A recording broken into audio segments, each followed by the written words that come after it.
Hey guys, it's Chris. I hope you're doing well. Today we are going to be talking about Harrods Gold, and we're going to be doing an in-depth analysis on this bottle. I've had it for a couple weeks now, so I want to get my full thoughts on it and really about the dark side of this bottle. So Harrods Gold really looks like royalty.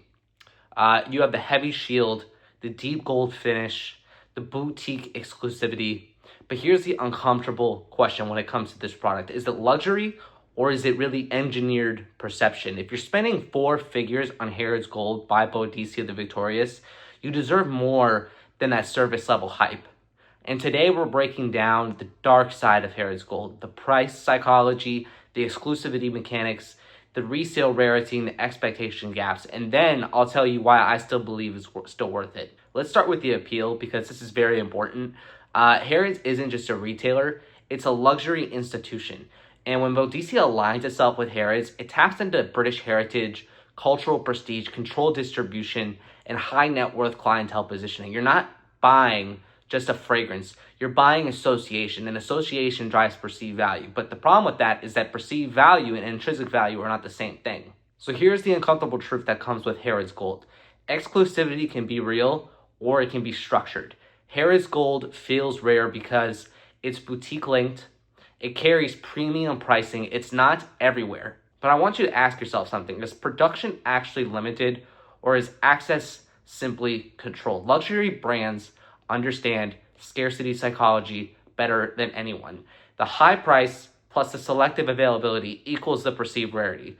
But true collector scarcity requires confirmed limited runs, official discontinuation, the long-term supply contraction. If production continues quietly in the background, the mystique becomes marketing driven rather than structurally rare. That's the dark side number one. When you hear the word gold, your brain naturally builds fireworks.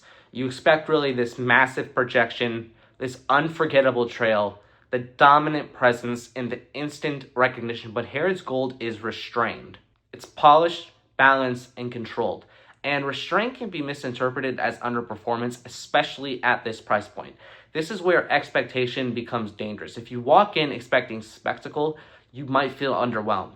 If you walk in expecting refinement, then you understand it clearly because the expectation gap is where dissatisfaction lives. Let's talk honestly about the performance here because this is important. Harrods Gold is strong, it's well built, it lasts, but it's not designed to suffocate a room. It's designed to sit close with authority, project confidence without aggression, and feel expensive, not loud. In ultra luxury, subtlety often costs more than volume, but subtlety is harder to appreciate in a world obsessed with projection monsters. And that tension is part of the dark side. Harrods Gold requires a buyer who understands it, a buyer who values it, and a buyer who specifically wants it. That reduces liquidity. Exclusivity increases prestige but narrows the exit door. So that's not a flaw, it's a structural reality. So let's address the elephant in the room here. Part of Harrods Gold's appeal is signaling.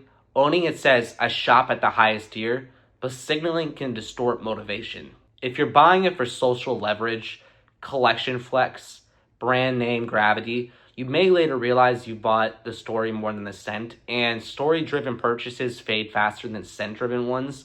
The dark side here is ego-based acquisition. It feels like measured confidence, old money restraint, understated authority, and that aesthetic lane is extremely difficult to execute well. Now, here's where I stand after analyzing the psychology, exclusivity mechanics, liquidity concerns, and expectation traps.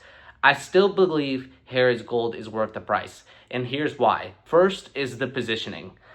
The Harrods collaboration amplifies the brand heritage, and that institutional weight matters. The second piece is refinement.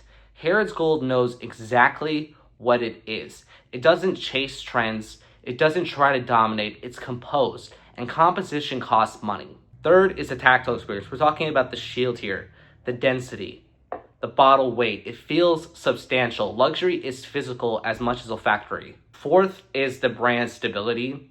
Boadicea has maintained a strong perceived luxury floor. It hasn't dulled itself into mass market collapse, and that consistency projects value. So now I want to talk about the emotional layer here. There's something else going on because Harrods Gold feels intentional. It feels curated, not impulsive, not hype driven. It feels like something you choose with clarity. When a fragrance feels deliberate, it tends to stay in your collection, and that's a long-term satisfaction, and long-term satisfaction is worth paying for. The real dark side isn't performance, it isn't pricing, it isn't liquidity, it's misunderstanding. If you misunderstand its lane, you'll feel disappointed. If you understand its lane, you'll appreciate it deeply. Luxury punishes misaligned expectations. That's going to be it for today's video, guys. I'm going to link my email down below. I've helped people determine the authenticity of their bottles and other things like that in the past, and I want to help you as well. So if you have any questions regarding your fragrances, feel free to shoot me an email and I'll get back to you. And if you have anything else, any feedback or anything else below, go ahead and leave it in the comments and I will get back to you guys. Thanks.